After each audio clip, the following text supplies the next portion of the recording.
Hizb ut তাওহীদের সেলিমদেরকে কবর দেওয়ার আগে ঘরে ফিরব না।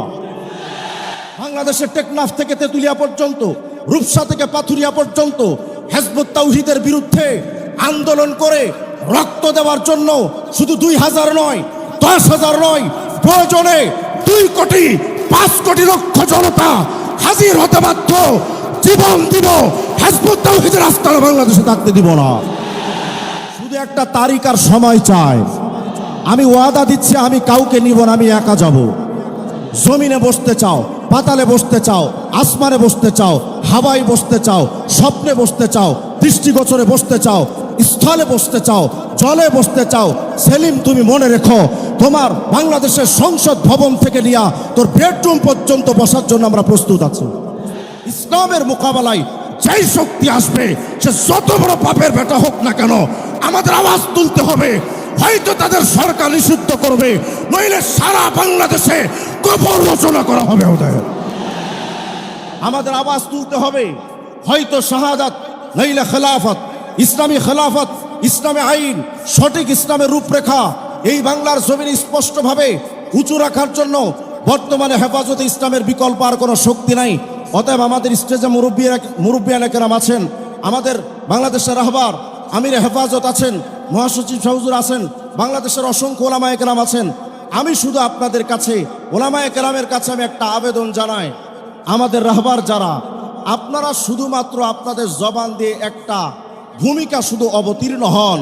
হিজবুত তাওহীদকে নিষিদ্ধ করার আগে আমরা মাঠে যে আসছি, পরবর্তী একটা কর্মসূচি আমরা চাই, যেই কর্মসূচি থেকে আমরা শুধু একটা আহ্বান চাই, হিজবুত তাওহীদের সেলিমদেরকে কবর দেওয়ার আগে ঘরে ফিরব না। ইনশাআল্লাহ আমি এটা ওয়াদা দিয়ে বলতে পারি। শুধু আমি রিজওয়ান রফিকি নয়, বাংলাদেশের টেকনাফ থেকে তেতুলিয়া পর্যন্ত, রূপসা থেকে পাথুরিয়া পর্যন্ত হিজবুত তাওহীদের বিরুদ্ধে আন্দোলন করে রক্ত দেওয়ার জন্য শুধু 2000 নয়, 10,000 নয়, প্রয়োজনে 2 কোটি 5 কোটি লক্ষ জনতা হাজির হতে বাধ্য। জীবন দিব, হিজবুত তাওহীদের আস্তানা বাংলাদেশে থাকতে দিব না। যদি এমন কোন কর্মসূচি ভবিষ্যতে হেফাজতে ইসলামের পক্ষ থেকে আসে, আমি সেলিমকে আহ্বান করছি, বলে যাচ্ছি, সেলিম এটা মনে করো না যে বাংলাদেশ তোমার বাপের ভিটা। সুতরাং এটা স্পষ্ট করে মনে রেখো, সোনাইমুড়ি থেকে মহিলাদের সামনে চোখ বন্ধ করে বড় বড় পটর পটর করা যায়, কিন্তু রিজওয়ান রফিকিদের সামনে দাঁড়ানোর হিম্মত আল্লাহ তোরে দেয় না। কথায় কথায় সেলিম কয় যে এই হুজুর আমাদের নিয়ে লিফলেট করছে, সব মিথ্যা কথা। আমাদের অবস্থা সেলিমের কাছে এমন, আমি যদি বলি সেলিম তোর বাপ হালাল বা তুমি হালাল জাদা, ও কবে এটাও মিথ্যা কথা। মানে আমরা হুজুররা, আলেম ওলামারা যা বলবো সেটাই মিথ্যা কথা। আমি ওপেন চ্যালেঞ্জ করছি। উত্তরে আমাদের কেফায়েতুল্লাহ আজহারী সাহেবরা 3 লক্ষ লিফলেট ছাপিয়েছেন, মিঠাপুকুরে লিফলেট ছাপানো হয়েছে, নোয়াখালীতে লিফলেট ছাপানো হয়েছে, বাংলাদেশে যত লিফলেট ছাপানো হচ্ছে, যেটা আমার দৃষ্টিগোচরে আছে, সেলিম তুমি এটা ক্যামেরার সামনে আর মহিলাদের সামনে চ্যালেঞ্জ ছোড়া দরকার নাই। শুধু একটা ডেট চাই, শুধু একটা তারিখ আর সময় চাই। আমি ওয়াদা দিচ্ছি, আমি কাউকে নিব না, আমি একা যাব।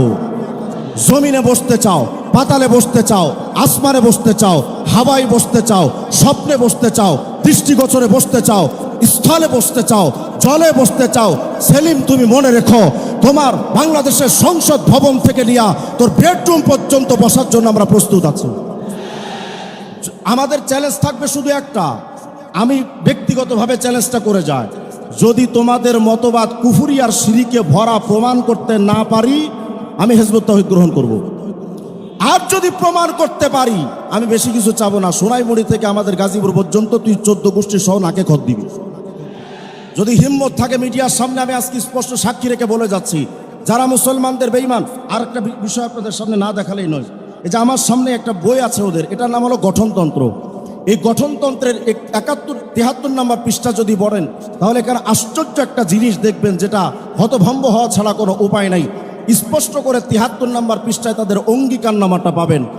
অঙ্গীকারনামার মধ্যে তারা যেটা অঙ্গীকার করায়, অর্থাৎ কোনো সদস্যকে যখন হিজবুত তাওহীদের সদস্য বানাতে চায় কোনো মুসলমানকে, তখন তারা এই ওয়াদা করায় যে আমি এই প্রচলিত ইসলাম ধর্ম ত্যাগ করলাম, মানে এই ইসলাম ধর্মের সাথে আমার সম্পর্ক নাই, বুঝাতে চাচ্ছি হিজবুত তাওহীদ এমন কুফরি সংগঠন যে তাদের সদস্য করার আগে তারা মুরতাদ বানাচ্ছে।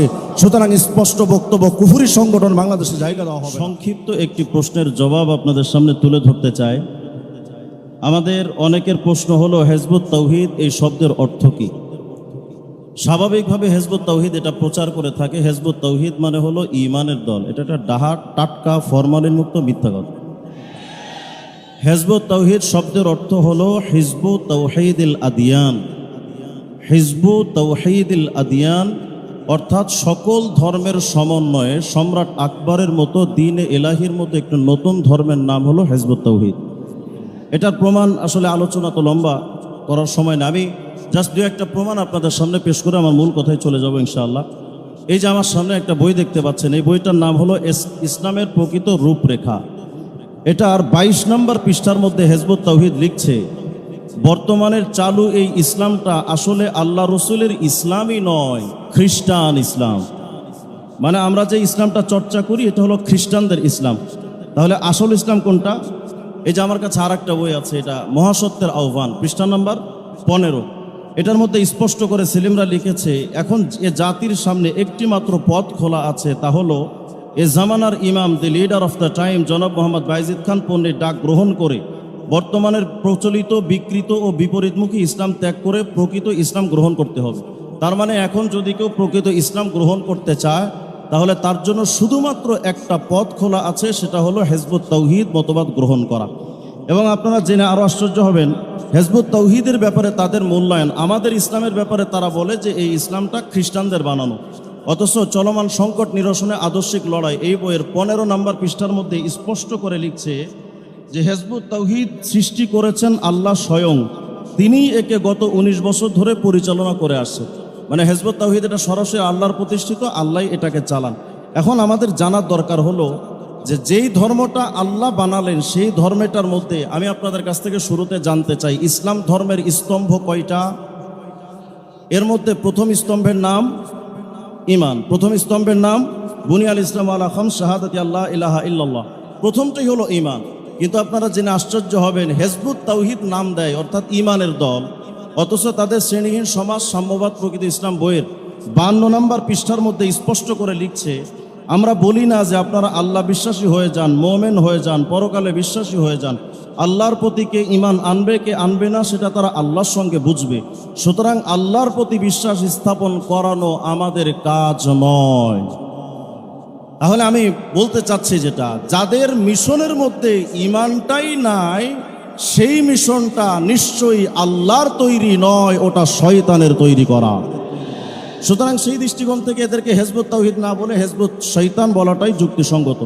দেখেন, আমরা একটু দেখি যে তাদের ধর্ম হিজবুত তাওহীদটাকে তারা মূল বলতে চায়। প্রথম আমরা দেখলাম তাদের ধর্মের মিশনের মধ্যে ঈমানটাই নেই। দ্বিতীয় নাম্বার, আমার হাতে একটা পত্রিকার কাটিং দেখতে পাচ্ছেন, এই যে এই পত্রিকার কাটিংটা হলো দৈনিক সাপ্তাহিক দেশের পত্র সাপ্তাহিক সংকলন, সংখ্যা নাম্বার 24, পৃষ্ঠা নাম্বার 25। এটার মধ্যে তারা লিখছে, এখানেই প্রশ্ন, ইসলামের শেষ সংস্করণ এসে যাওয়ার পরও ইসলাম গ্রহণ না করে পূর্ববর্তী ধর্মবিশ্বাসী স্ত্রী থেকে কেউ কি স্বর্গে তথা জান্নাতে যেতে পারবেন? এর জবাব হচ্ছে হ্যাঁ, অবশ্যই তাদেরও জান্নাতে যাওয়ার পথ খোলা আছে। তার মানে বর্তমানে হিজবুত তাওহীদ বুঝাতে চায় যে শুধু ইসলাম নয়, যে কোনো ধর্ম পালন করে জান্নাতে যাওয়া যায়। আমি জানতে চাই, একটু আগে হিজবুত তাওহীদ দাবি করলো তাদের হিজবুত তাওহীদটাই আসল ইসলাম। যেই হিজবুত তাওহীদের ঈমান মিশনের মধ্যে ঈমান নাই, সেটা কি আসল ইসলাম না ভুয়া? বলেন, আসল ইসলাম না ভুয়া? যাদের ধর্মের বিশ্বাস হলো বর্তমানে শুধু ইসলাম নয়, যে কোনো ধর্ম পালন করে জান্নাতে যাওয়া যায়, সেই হিজবুত তাওহীদ আসল ইসলাম না ভুয়া? যারা ইসলাম শুধু নাম থাকবে বইয়ের 131 নম্বর পৃষ্ঠার মধ্যে লিখেছে দাড়ি টুপি পাগড়ি জুব্বার সাথে ইসলামের সম্পর্ক নাই, যারা বলছে বোরখা এটা শয়তানের আবিষ্কার করা, যারা বলছে যে রাসূলুল্লাহ সাল্লাল্লাহু আলাইহি সাল্লাম আজও রাহমাতুল্লিল আলামিন হতে পারে নাই, যারা বলছে কবিরা গুনাহ করলেও কিয়ামতে কালেমা পড়লে ওয়ালা জান্নাতে যাবে, সে জাহান্নামে যাবে না, অর্থাৎ কিয়ামতে কবিরা গুনাহরও হিসাব দেওয়া লাগবে না। আমি জানতে চাই, ওরা কি আসল ইসলাম না ভুয়া? হিজবুত তাওহীদের আকীদা নিয়ে যথেষ্ট আলোচনা হয়েছে, এখানে আমাদের লম্বা আলোচনার সুযোগ নেই। যেহেতু আমাদের আজকে এখানে আমির হেফাজত সহ আমাদের বুজুর্গ ওলামায়ে কেরাম আছেন, আমি একটি কথা স্পষ্ট করে এখানে বলতে চাই, আমার কাছে বিশেষ করে অনেকে প্রশ্ন করেন যে হিজবুত তাওহীদের এত শক্তি এলো কোত্থেকে। এর সরল এবং সহজ উত্তর হলো হিজবুত তাওহীদের কোনো শক্তি নাই, শক্তি শুধু একটাই, আমাদের নীরবতা। সুতরাং ওলামায়ে কেরামকে জাগতে হবে। সমস্ত আলেম ওলামা, ইসলামপন্থী হকপন্থী ওলামায়ে কেরাম, বিশেষ করে হেফাজত ইসলাম সহ কওমি মাদ্রাসার আলেম ওলামাদেরকে আমি আহ্বান করি, ইসলামের বিরুদ্ধে যত শক্তি এসেছে, কোন শক্তির মোকাবেলা উপমহাদেশে দেওবন্দে ওলামায়ে কেরাম ছাড়া ইসলাম হেফাজতের জন্য তেমন কেউ সামনে এগিয়ে আসেনি। অতএব এটা মনে করার সুযোগ নেই অমুক দল আসবে তমুক দল আসবে। সিদ্ধান্ত নিতে হবে ইসলামের মোকাবেলায় যেই শক্তি আসবে সে যত বড় পাপের বেটা হোক না কেন, আমাদের আওয়াজ তুলতে হবে। হয়তো তাদের সরকার নিষিদ্ধ করবে, নইলে সারা বাংলাদেশে কবর রচনা করা হবে। ওদের আমাদের আওয়াজ তুলতে হবে। হয়তো শাহাদাত, নইলে খেলাফত, ইসলামী খেলাফত, ইসলামী আইন, সঠিক ইসলামের রূপরেখা এই বাংলার জমিনে স্পষ্টভাবে উঁচু রাখার জন্য বর্তমানে হেফাজতে ইসলামের বিকল্প আর কোনো শক্তি নাই।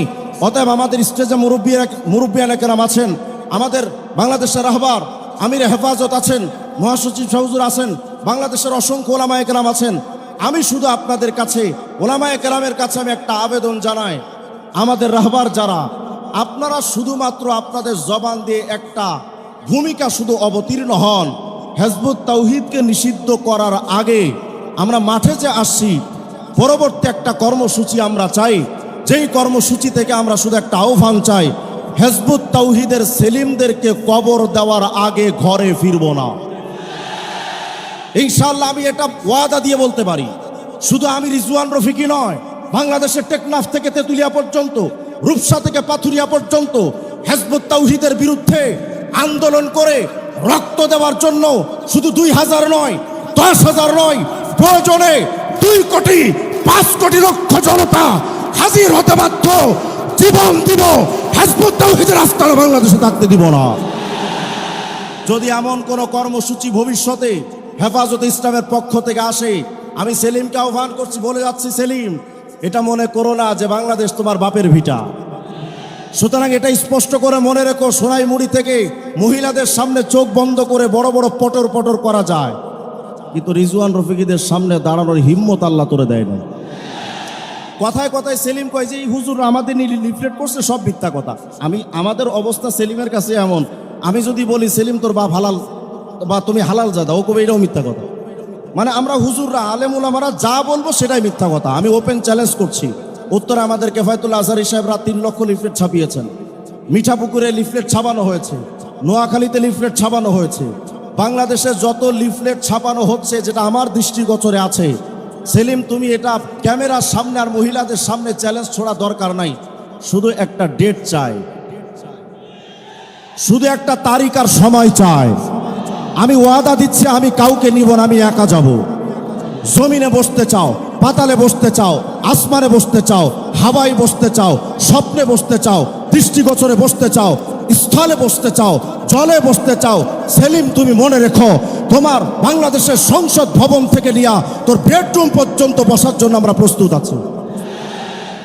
আমাদের চ্যালেঞ্জ থাকবে শুধু একটা, আমি ব্যক্তিগতভাবে চ্যালেঞ্জটা করে যাই, যদি তোমাদের মতবাদ কুফরি আর শিরিকে ভরা প্রমাণ করতে না পারি, আমি হিজবুত তাওহীদ গ্রহণ করব। আর যদি প্রমাণ করতে পারি, আমি বেশি কিছু চাবো না, সোনাইমুড়ি থেকে আমাদের গাজীপুর পর্যন্ত তুই 14 গোষ্ঠী সহ নাকে খত দিবি। যদি হিম্মত থাকে মিডিয়ার সামনে, আমি আজকে স্পষ্ট সাক্ষী রেখে বলে যাচ্ছি, যারা মুসলমানদের বেঈমান। আর একটা বিষয় আপনাদের সামনে না দেখালেই নয়, এই যে আমার সামনে একটা বই আছে ওদের, এটার নাম হলো গঠনতন্ত্র। এই গঠনতন্ত্রের 73 নম্বর পৃষ্ঠা যদি পড়েন, তাহলে এখানে আশ্চর্য একটা জিনিস দেখবেন, যেটা হতভম্ব হওয়া ছাড়া কোনো উপায় নাই। স্পষ্ট করে 73 নম্বর পৃষ্ঠায় তাদের অঙ্গীকারনামাটা পাবেন। অঙ্গীকারনামার মধ্যে তারা যেটা অঙ্গীকার করায়, অর্থাৎ কোনো সদস্যকে যখন হিজবুত তাওহীদের সদস্য বানাতে চায় কোনো মুসলমানকে, তখন তারা এই ওয়াদা করায় যে আমি এই প্রচলিত ইসলাম ধর্ম ত্যাগ করলাম, মানে এই ইসলাম ধর্মের সাথে আমার সম্পর্ক নাই। বুঝাতে চাচ্ছি হিজবুত তাওহীদ এমন কুফরি সংগঠন যে তাদের সদস্য করার আগে তারা মুরতাদ বানাচ্ছে। সুতরাং স্পষ্ট বক্তব্য, কুফরি সংগঠন বাংলাদেশে জায়গা দেওয়া হবে না। সর্বশেষ প্রশাসনের কাছে আমাদের আবেদন, ইসলামের প্রকৃত রূপরেখা বইয়ের মধ্যে তারা লিখেছে অস্ত্রের সাথে সম্পর্ক ছাড়া কোনো লোক মুসলমান হতে পারে না। তাহলে তারা লিখেছে আরো অস্ত্রের সাথে সম্পর্ক ছাড়া কেউ জান্নাতে ঢুকতে পারবে না। তার মানে তাদের কাছে অস্ত্র আছে। প্রশাসনের কাছে আমরা জানতে চাই শেষ কথা, যে এই যে বক্তব্য অস্ত্রের সাথে সম্পর্ক না থাকলে জান্নাতে যাওয়া যায় না, এই বক্তব্যটা তো আপনাদের দাবি মতে, সংবিধান মতে এটা তো জঙ্গিদের বক্তব্য। আমরা প্রশাসনের কাছে জানতে চাই এই বক্তব্যকে আপনারা সমর্থন করেন কিনা। যদি না করেন, জঙ্গি হিসেবে তাদেরকে নিষিদ্ধ করেন। আর যদি এটাকে সমর্থন করেন যে অস্ত্র রাখা যাবে, তাহলে প্রশাসনদেরকে আমি বলি এই অনুমতিটা আমাদেরকেও দিয়ে দেন। খোদার কসম আপনাদের লাগবে না, আমরা নিজেরাই যথেষ্ট। আল্লাহ তাআলা আমাদের সকলকে হিজবুত তাওহীদের ফিতনা থেকে হেফাজত করেন।